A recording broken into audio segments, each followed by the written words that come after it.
सबके साथ रिस्क लीजिए, लेकिन नवजात शिशु के साथ कभी रिस्क लेना नहीं चाहिए। जैसे ही आंसू को पिया वो बच्चा जो है चुप हो गया।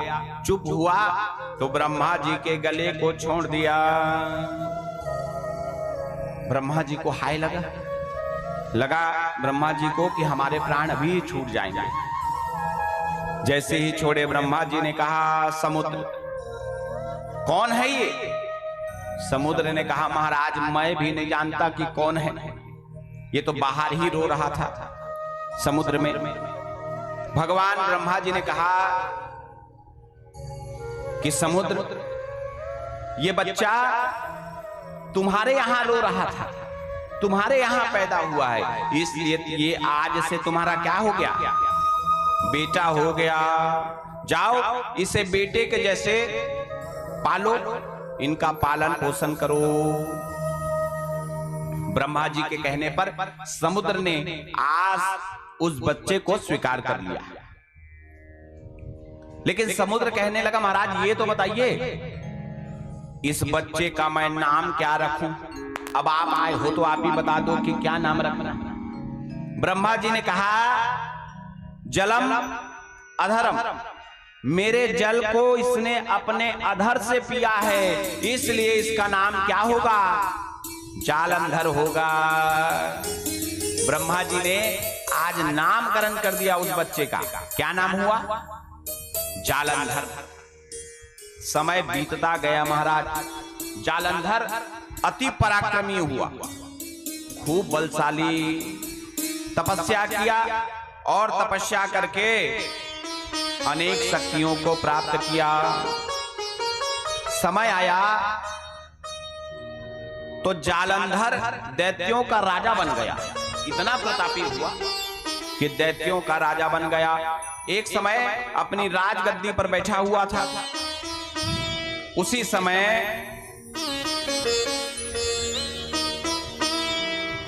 दैत्यों के गुरु शुक्राचार्य जी राहु के साथ पधारे।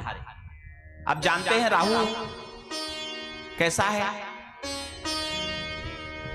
राहु कैसा है जी? केवल इतना है, नीचे का है ही नहीं। और ऐसे ही मुंडी को लिए लिए वो क्या करते रहते हैं? घूमते रहते हैं।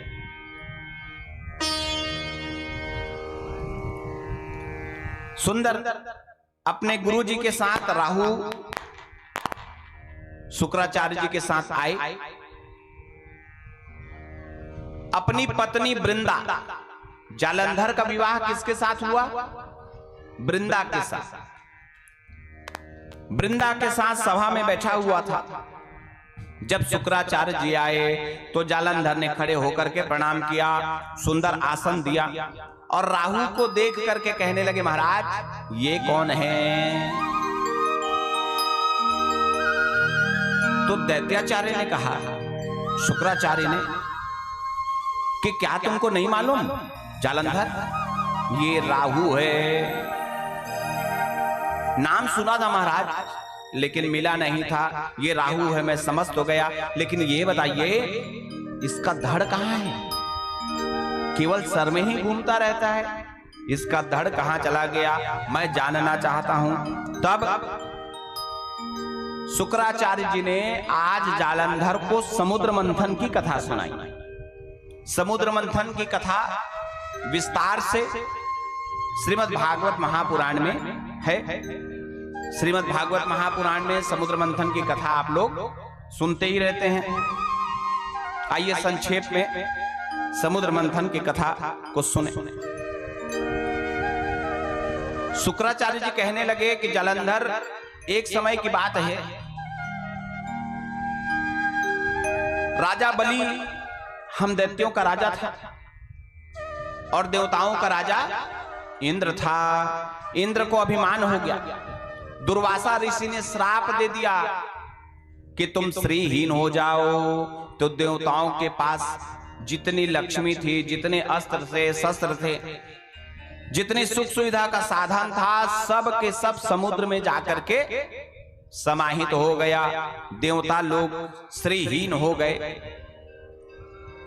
तब भगवान शंकर के कहने पर दैत्य और दानव दोनों ने मिलकर के समुद्र मंथन करने का निर्णय लिया। मदराचल पर्वत को लेकर के आए मथानी बनाकर, लेकिन जैसे ही मंदराचल पर्वत को समुद्र में रखने लगे तो पर्वत क्या होने लगा, डूबने लगा। तब भगवान विष्णु की उपासना किए। तब भगवान विष्णु जो है कच्छप अवतार लेकर के आए और अपने ऊपर मंदराचल पर्वत को धारण किया। वासुकी नाग से निवेदन किए तो वासुकी नाग जो है वो रस्सी बनने के लिए तैयार हो गया। अब मंदराचल पर्वत की मथानी, वासुकी नाग रस्सी बन गए। भगवान कच्छप जो है, भगवान विष्णु कच्छप बन करके समुद्र के नीचे स्थित हो गए और समुद्र मंथन प्रारंभ हो गया। एक तरफ देवता और एक तरफ राक्षस। ये तय हुआ दोनों में कि जो भी चीज मिलेगा उसे बराबर बराबर बांट लिया जाएगा। अमृत मिलेगी तो अमृत को भी बराबर बराबर बांटा जाएगा, सबको मिलना चाहिए। इसी शर्त पर समुद्र मंथन हुआ। समुद्र मंथन जब हुआ तो सबसे पहले समुद्र मंथन से क्या निकला, हलाहल विष, जहर निकला। जहर जो है हवा के माध्यम से पूरी सृष्टि में फैलने लगा। जब फैलने लगा तो हाहाकार मच गया। सब लोग कहने लगे कि इस हलाहल को कौन पिएगा। तब सबने भगवान शंकर की स्तुति करी। भगवान शंकर आए और भगवान शंकर ने दोनों अंजलि को जोड़ करके सभी हलाहल विष को पी लिया। भगवान शंकर जब विष को पिए तो जैसे ही विष गले में गया, भगवान शंकर को याद आया, ओहो मेरे हृदय में तो भगवान राम बसते हैं, और यदि मैंने इस विष को हृदय में समाहित कर लिया तो मेरे राम को पीड़ा होगी, और अगर बाहर निकालता हूं तो पूरी सृष्टि जो है इस विष के प्रभाव से समाप्त हो जाएगी। ऐसा सोच करके भगवान शंकर ने उस विष को अपने गले में ही रोक लिया। जब भगवान शंकर ने उस विष को गले में रोका तो भगवान का कंठ कैसा हो गया, नीला हो गया। उसी दिन से भगवान का एक और नाम हो गया, क्या, नीलकंठ। बोलिए नीलकंठ भगवान की जय हो। समुद्र मंथन से एक एक करके 12 रत्न और निकले। कुल मिलाकर के 13 रत्न निकल गए। कुछ राक्षसों ने रख लिया और कुछ देवताओं ने रख लिया। अंत में धन्वंतरी महाराज जो है हाथों में अमृत का घड़ा लेकर के प्रकट हुए। जैसे ही अमृत का घड़ा निकला, देवता और राक्षस आपस में लड़ने लगे। इंद्र का बेटा जयंत उस अमृत को लेकर के भाग गए। तो अमृत जो है 4 स्थानों पर थोड़ा थोड़ा गिरा। उन्हीं 4 स्थानों पर कुंभ का मेला लगता है हर 12 साल में। भगवान विष्णु जो है मोहिनी रूप बना करके आए। एक लाइन में दैत्यों को बैठा दिया और एक लाइन में देवताओं को बैठा दिया। भगवान विष्णु ने कहा कि दैत्यों, ये जो घड़ा है ना, इसके ऊपर में पानी पानी है और नीचे में प्योर अमृत है। जैसे आप लोग दाल बनाते हो ना, दाल को मथ के भी रख दो तो थोड़ी देर रखने पर क्या होता है, ऊपर पानी पानी और दाल पूरा नीचे में जाकर के बैठ जाता है। तो भगवान विष्णु कहे कि अमृत के ऊपर ऊपर में पानी है और खास अमृत तो नीचे में है। तो बोले ऊपर ऊपर मैं देवता लोग को दे देती हूँ और तुम लोग को नीचे का बढ़िया गाढ़ा वाला अमृत दूंगी, पियोगे अमर हो जाओगे। राक्षस लोग कहे हाँ हाँ देवी ठीक है दे दो। अब मोहिनी रूप बना करके भगवान अमृत जो है वो देवताओं को बांटना प्रारंभ किए। कैसे बांट रहे हैं? दे रहे हैं अमृत देवता को, लेकिन देख रहे हैं दैत्यों को। दे रहे हैं इधर देवता को, ऐसे देते जा रहे हैं, लेकिन ऐसे देख करके मुस्कुरा रहे हैं, हाँ तुम्हारा भी नंबर आएगा। मुस्कुराते हुए बांट रही है। लेकिन राजा बलि का एक भाई था जिसका नाम था वृषभानु। वृषभानु जो है सोचने लगा, अगर पूरा अमृत ये देवताओं को दे दिया, हम लोग को लिए बचेगा कि नहीं बचेगा। तो मैं एक काम करता हूं, मैं जाकर के बैठ जाता हूं। ऐसा सोच करके सूर्य और चंद्रमा के बीच में जाकर के वृषभानु बैठ गया। इधर मोहिनी भगवान जो है इधर को देख रहे हैं, उनको पता ही नहीं कि कौन बैठा है। बांटते जा रहे हैं, बांटते जा रहे हैं। वृषभानु भी बैठा हुआ था। मोहिनी भगवान ने वृषभानु को अमृत दे दिया। जैसे ही वो अमृत को लिया, तुरंत 1 मिनट विलंब किए बिना क्या किया? पी लिया। जैसे ही पिया तो सूर्य और चंद्रमा कहने लगे, महाराज ये तो दैत्य है, राक्षस है, हमारे बीच में आकर के बैठा है। भगवान विष्णु जो है अपने चतुर्भुजी रूप में आए और सुदर्शन चक्र को आदेश दिया कि जाओ गले को काट दो। सुदर्शन चक्र गया और वृषभानु के गले को काट दिया। गला कट गया, लेकिन उतने में वृषभानु जो है अमृत को पी चुका था। गले में भी अमृत था और पेट में भी अमृत चला गया। तो कहे अब अमर हो गया, ये धड़ भी अमर हो गया और सर भी अमर हो गया, ये कभी मरेगा नहीं। तो बोले आज से तुम राहु हो गए। धड़ को कहा कि तुम केतु हो गए, और सर को कहा कि तुम राहु हो गए। छल किया है जलंधर। भगवान विष्णु ने क्या किया है? बोले छल किया है। बड़ा क्रोध आया जलंधर को जब ये कथा सुना। तो कहे राहु आज से तुम मेरे परम मित्र हो, तुम मेरे साथ ही रहोगे, मैं तुमको कहीं जाने नहीं दूंगा। दोनों में मित्रता हो गई। अपना मंत्री बना लिया जालंधर राहु को। और इधर बदला लेने के लिए जालंधर ने भगवान विष्णु को युद्ध के लिए ललकारा। जालंधर और भगवान विष्णु में बड़ा भयंकर युद्ध हुआ। इतना युद्ध हुआ महाराज कि भगवान विष्णु तक जालंधर के सामने टिक नहीं पाए। वीरता से भगवान जो है प्रभावित हो गए, और प्रभावित होकर के भगवान विष्णु जालंधर से कहने लगे, जालंधर मैं तुम्हारी वीरता से बड़ा प्रसन्न हूं, मांगो यदि कुछ वरदान मांगना चाहते हो। तो जालंधर कहे, जिसको मैं हरा रहा हूं युद्ध में, उससे क्या मांगूंगा? मांगना हो तो अपने से बड़े से मांगो। जिसको मैं खुद ही युद्ध में हरा दे रहा हूं, उससे क्या मांगूंगा? मैं कुछ मांगने वाला नहीं हूं। तो भगवान विष्णु ने कहा, जालंधर ऐसा नहीं, तुम्हारी कोई ठीक है, नहीं मांगना चाहते हो तो मत मांगो, तुम्हारी कोई इच्छा हो तो बता दो। तो जालंधर कहे, हाँ इच्छा तो है। बोले क्या इच्छा? बता रहा हूं जीजा जी सुनो। भगवान विष्णु कहे, जीजा जी अभी तो मेरे से लड़ने के लिए आया था, युद्ध कर रहा था, और अभी मेरे क्या बोल रहे हैं? भाटो छत्तीसगढ़ी। जीजा जी। भगवान विष्णु कहे, कैसे जीजा जी?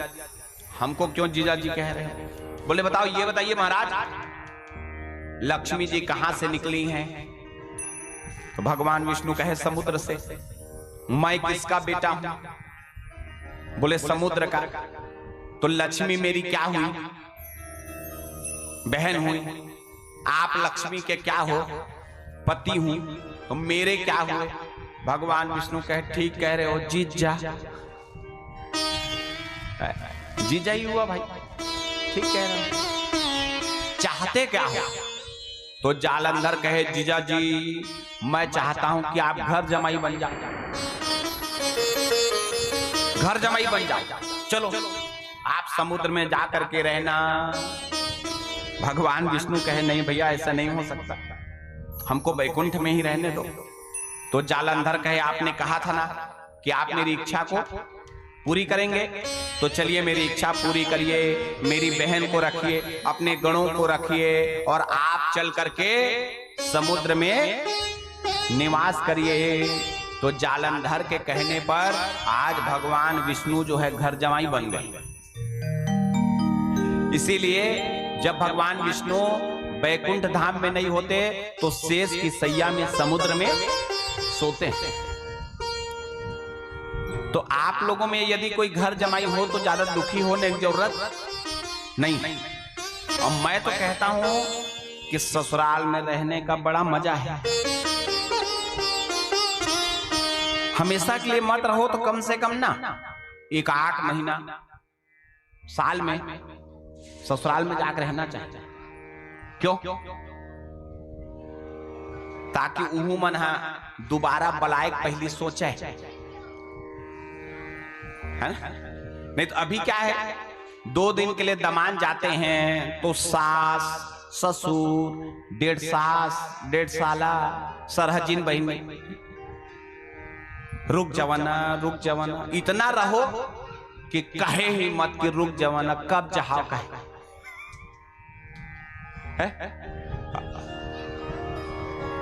अरे खाओ तो अच्छा खाओ, नहीं तो क्या खाना जी है नहीं, खाओ तो पेट भर। वैसे ससुराल में जाओ तो मन के भरते तक रहो, और नहीं बना रहे हो तो बोल बोल के बनवाओ और रंग रंग के खाओ। मजाक, ससुराल भी अपना घर होता है। जिस प्रकार ये आपका घर है वैसे ही ससुराल भी आपका घर है। जैसे अपने माता पिता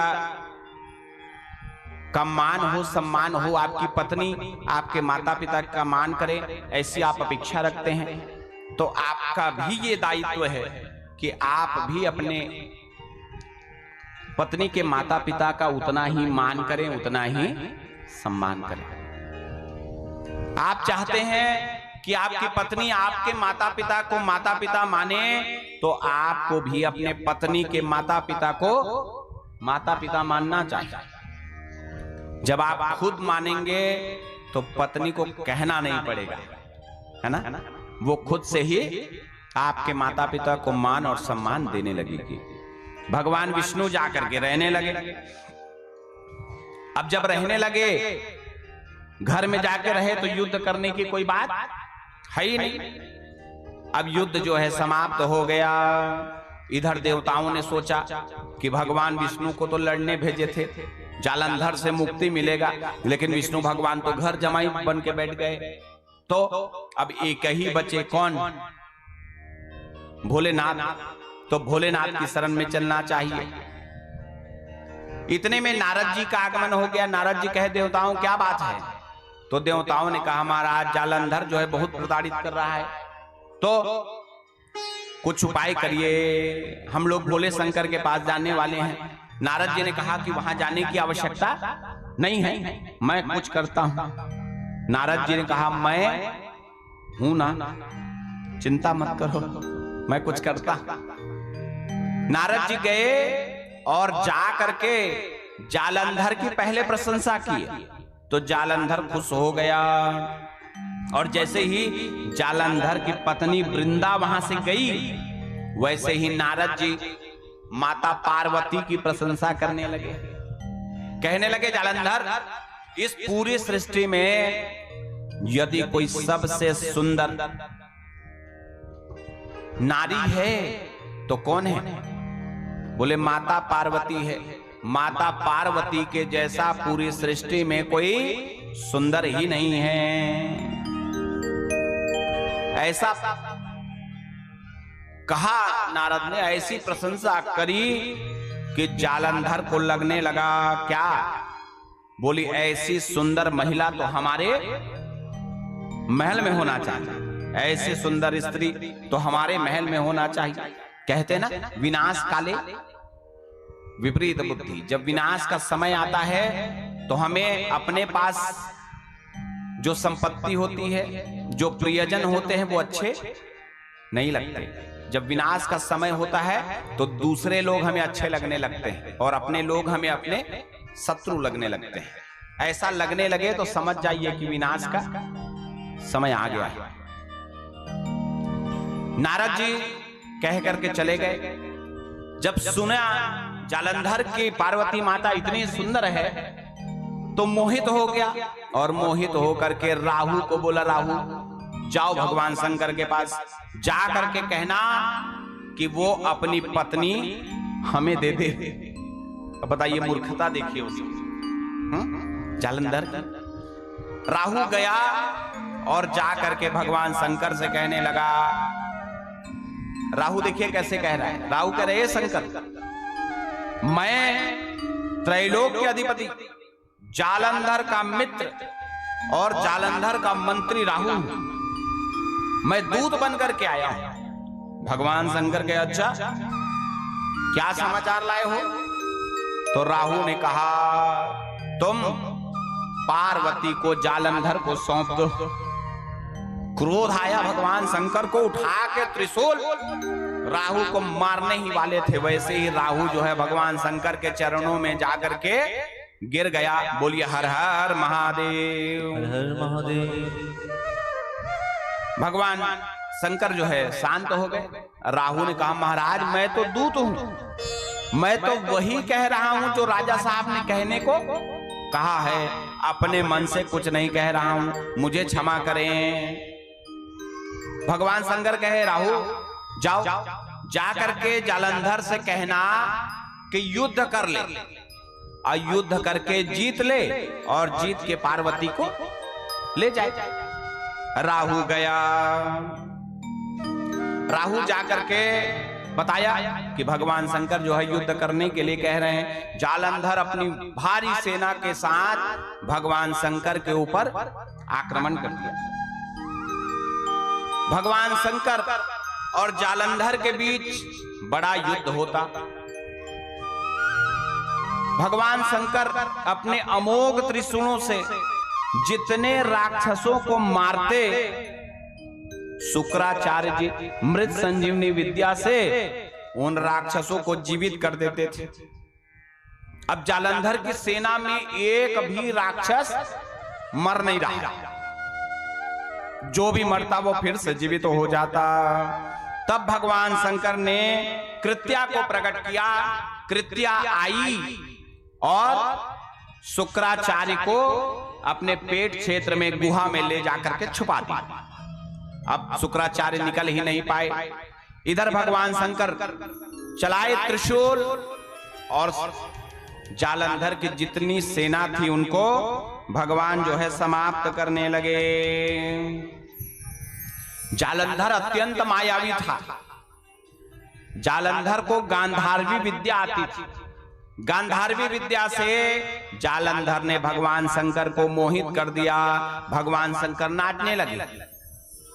जब नाचने लगे तो जालंधर जो है भगवान शंकर का रूप बना करके कैलाश चले गए और जाकर के माता पार्वती को कुदृष्टि से देखने लगे। मैंने कहा ना कि माताओं के पास इतनी शक्ति होती है कि वो किसी के आंख को देख करके जान जाती है कि इसके मन में क्या चल रहा है। ये अच्छे मन से देख रहा है, भाव से देख रहा है कि कुभाव से देख रहा है। माता पार्वती जैसे ही देखी, माता पार्वती जान गई कि ये मेरे भोलेनाथ नहीं है, ये दुष्ट जालंधर है। जैसे ही जालंधर माता पार्वती को पकड़ने के लिए हाथ बढ़ाया, वैसे ही माता पार्वती अंतर्ध्यान हो गई। अब जालंधर खोजने लगा, कहां गई कहां गई कहां गई। माता पार्वती अंतर्ध्यान हो गई। माता पार्वती ने भगवान विष्णु का स्मरण किया। भगवान विष्णु प्रकट हुए, कहने लगे, मां बताओ कैसे याद किया। तो माता पार्वती ने कहा, ये दुष्ट जालंधर मेरे पतिव्रता धर्म को खंडित करने के लिए रूप बदल करके आया था।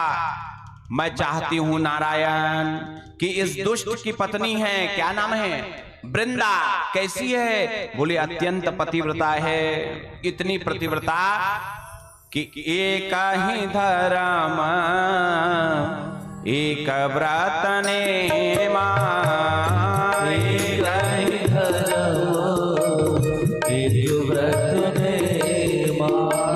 काय वचन मन पति पद प्रेमा, काय वचन मन पति पद प्रेमा। इतनी पतिव्रता कि सपने में भी किसी पर पुरुष का ध्यान नहीं करती थी। वृंदा के पतिव्रता धर्म के कारण ही जालंधर को कोई मार नहीं सक रहा था। अत्यंत पराक्रमी हो गया था, क्योंकि पति और पत्नी दोनों एक दूसरे के पूरक हैं। पति यदि कष्ट में है तो पत्नी कभी खुश नहीं रह सकती, और पत्नी यदि कष्ट में है तो पति चाह करके भी खुश नहीं रह सकता। भगवान ने पति और पत्नी को ऐसे ही बांध करके भेजा है। जिन पति पत्नी में प्रेम होता है वो पति पत्नी एक दूसरे के दुख में दुखी होते हैं, एक दूसरे के सुख में सुखी होते हैं, एक दूसरे के भाव को समझते हैं, एक दूसरे की पीड़ा को जानते हैं और आनंद के साथ जीवन को व्यतीत करते हैं। इस सृष्टि को चलाने के लिए पति और पत्नी दोनों का होना नितांत आवश्यक है। पति और पत्नी ही संस्कृति को बचा करके रखते हैं, पति और पत्नी ही धर्म को बचा करके रखते हैं, और पति और पत्नी ही संस्कार देते हैं अपनी आने वाली पीढ़ी को। याद रखिए, जो आप घर में करते हैं आपका बच्चा देखता है। तो मेरा निवेदन आपसे कि लड़ना भी हो ना तो बच्चे को 2 रुपया दे करके चॉकलेट लाने भेजा करिए, हाँ? और नहीं तो किसी रूम में उसको मोबाइल दे के बैठाया करिए, और उसके बाद क्या होना चाहिए, ता थई तय ऐसे तय ऐसे तो ऐसे है कि नहीं? आप अपने बच्चों के सामने लड़ेंगे, अब शब्दों का प्रयोग करेंगे तो आपका बच्चा क्या सीखेगा? जो देखेगा वही सीखेगा। तो प्रयास करिए कि आप अपने बच्चों के सामने लड़ें ना। हमेशा मत लड़ें ऐसा नहीं कहता भाई मैं, लड़िए ना। लड़ने में तो मजा आता है। माताओं को तो थोड़ा थोड़ा लड़ना चाहिए, है ना? थोड़ा थोड़ा, एकदम नहीं लड़ना है। और लड़ भी लिए ना तो सॉरी बोल देना चाहिए लड़ने के बाद, है ना? थोड़ा लड़ लेना है और लड़ के फिर क्या बोल देना है, सॉरी बोल देना है। 2-3 दिन तक मुंह को गुब्बारा बना के नहीं रखना है, मुंह फुला के नहीं रखना। रात गई बात गई, एक रात बीत गया ना, बस खत्म। सुबह कहो कि ऑल इज वेल, सब कुछ ठीक है, कोई समस्या नहीं। हम लोग लड़ेंगे नहीं तो बनेगा कैसे? थोड़ा थोड़ा लड़ना है और ज्यादा से ज्यादा प्रेम करना है, क्योंकि हमारी उत्पत्ति प्रेम बांटने के लिए हुई है, लड़ने के लिए नहीं। वृंदा खूब प्रतिव्रता था, तो माता पार्वती ने कहा कि भगवान, जैसे इस दुष्ट ने मेरी प्रतिव्रता धर्म को खंडित करने का प्रयास किया रूप बदल करके, ऐसे ही आप भी जाओ और रूप बदल करके इसकी पत्नी के पतिव्रता धर्म को क्या करो, खंडित करो, तभी इस दुष्ट की मृत्यु हो पाएगी। अब माता पार्वती ने कह दिया है तो भगवान विष्णु को तो मानना ही पड़ेगा। भगवान विष्णु जो है एक साधु का, एक मुनि का भेष बना करके आ गए और जंगल में रहने लगे। रात को वृंदा को स्वप्न आया कि उसके पति जो है अब इस सृष्टि पर नहीं रहे। मन दुखी था वृंदा का, तो अपने दुखी मन को ठीक करने के लिए वो वन में घूमने के लिए चली गई। वन में जाकर के देखी कि दो राक्षस अपने हाथ में खड़ग लेकर के वृंदा को मारने के लिए दौड़ा रहे हैं। वृंदा जो है भागने लगी। भागते भागते वृंदा ने देखा कि एक तपस्वी जो है बैठे हुए हैं। वृंदा गई और चरणों में गिर गई। महाराज त्राहिमाम त्राहिमाम, महाराज मैं आपकी शरण में आई हूं, रक्षा करिए। तपस्वी कौन था? बोले भगवान विष्णु जो है वो तपस्वी का वेश बना करके बैठे हुए थे। भगवान विष्णु की माया थी, वो दोनों राक्षस भी भगवान विष्णु के भेजे हुए थे। भगवान ने मार करके उन दोनों राक्षसों को भगा दिया।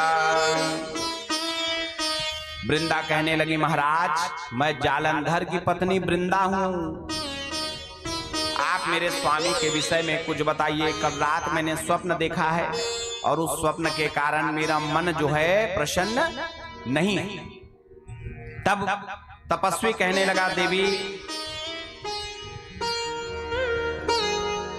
तुम्हारे पति जो है अभी सृष्टि पर नहीं रहे। जैसे ही सुनी वृंदा जो है मूर्छित होकर के गिर पड़ी। होश आने पर निवेदन करने लगी कि प्रभु आप मेरे पति को जीवित कर दीजिए। उसी समय दो बानर लोग, एक जालंधर का धड़ और एक जालंधर का सर लेकर के आ गया। तपस्वी मुनि वेशधारी भगवान विष्णु जो है मंत्र पढ़े तो जालंधर जो है जीवित हो गया। ये सब माया है। जालंधर कहाँ है? कैलाश में है, लेकिन भगवान विष्णु जो है सब माया से कर रहे हैं। जालंधर उठ करके खड़ा हो गया। वृंदा जो है बड़ी प्रसन्न हुई। प्रसन्न होकर के अपने पति के साथ वन की ओर चली गई। वो जो जालंधर का रूप धर करके आया है वो भी कौन है? भगवान विष्णु है। भगवान विष्णु ने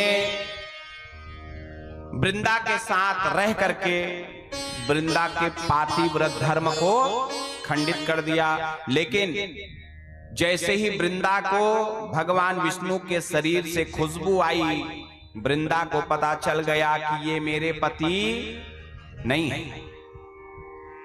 क्योंकि हर पुरुष के शरीर से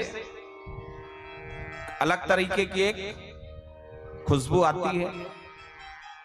पत्नी जानती है, पहचानती है उस खुशबू को। वृंदा भी जानती थी। जैसे ही वो खुशबू को महसूस करी, बोले आप मेरे पति नहीं हो, सच सच बताओ कि कौन हो, नहीं तो मैं आपको श्राप दे दूंगी। भगवान विष्णु जो है प्रकट हो गए। वृंदा कहने लगी कि मैंने आपका क्या बिगाड़ा था जो आपने मेरे पतिव्रता धर्म को खंडित कर दिया। क्रोध आ गया वृंदा को और कहने लगी यौ त्वया मायया ख्यातो स्वाकीयो दर्शितो मम तावेव राक्षसो भूत्वा भार्या तस्य हरिष्यतः। जाओ मैं श्राप देती हूं कि जैसे मैं अपने पति के दुख में दुखी हो रही हूं, आप भी अपने पति के दुख में वियोग में रहेंगे। जैसे राक्षसों ने मेरा हरण किया था, वैसे ही आपकी पत्नी का भी हरण हो जाएगा। वृंदा ने आज भगवान विष्णु को श्राप दे दिया है कि जिस प्रकार मैं वन वन भटक रही हूं, वैसे ही तुम भी अपनी पत्नी के लिए क्या करोगे? वन वन में भटकोगे। जाओ मेरा श्राप है। ऐसा कह करके वृंदा ने योग अग्नि के द्वारा अपने शरीर को अग्नि से जला करके भस्म कर दिया। बोलिए हर हर महादेव। भगवान विष्णु को वृंदा के ऊपर इतना प्रेम आया, इतना प्रेम आया कि वृंदा के राख में भगवान विष्णु जो है लोटने लगे, वहीं लोटने लगे, उठने का नाम ही नहीं ले रहे हैं। ऐसा करते करते लोटते लोटते 6 महीने हो गए। जब भगवान वृंदा के राख को छोड़े ही नहीं, तब देवताओं ने तीनों देवियों का आवाहन किया। ब्रह्माणी, पार्वती माता और लक्ष्मी माता तीनों आई।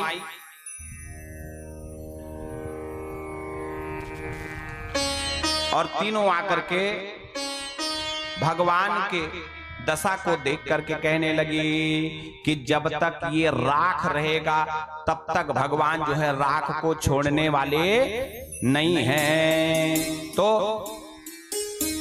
उन्होंने 3 बीज दिया और कहा कि इस राख में इन तीनों बीजों को डाल दीजिए। सरस्वती जी ने धात्री आंवला का बीज दिया, सरस्वती माता ने। लक्ष्मी माता ने मालती का बीज दिया और पार्वती माता ने तुलसी का बीज दिया। तीनों बीज को जब उसमें डाले, पानी गिरने लगा। पानी गिरा तो पौधे उग करके आए, राख जो है पौधों के नीचे दब गया। तब भगवान विष्णु जो है विष्णु लोक में गए। इधर जब वृंदा का पातिव्रत धर्म खंडित हो गया तो भगवान शंकर ने अपने अमोघ त्रिशूल से जालंधर का वध कर दिया। जालंधर मारा गया। जब जालंधर मारा गया तो देवता लोग आकाश मंडल से पुष्पों की वर्षा करने लगे, तालियां बजने लगी, अप्सराएं जो है नृत्य करने लगे, गंधर्व जो है बाजा बजाने लगे और सब लोग भगवान शंकर की जय जयकार करने लगे। बोलिए शिव शंकर भगवान की। हर हर महादेव। जालंधर का वध हो गया। भगवान विष्णु जो है बैकुंठ को चले गए।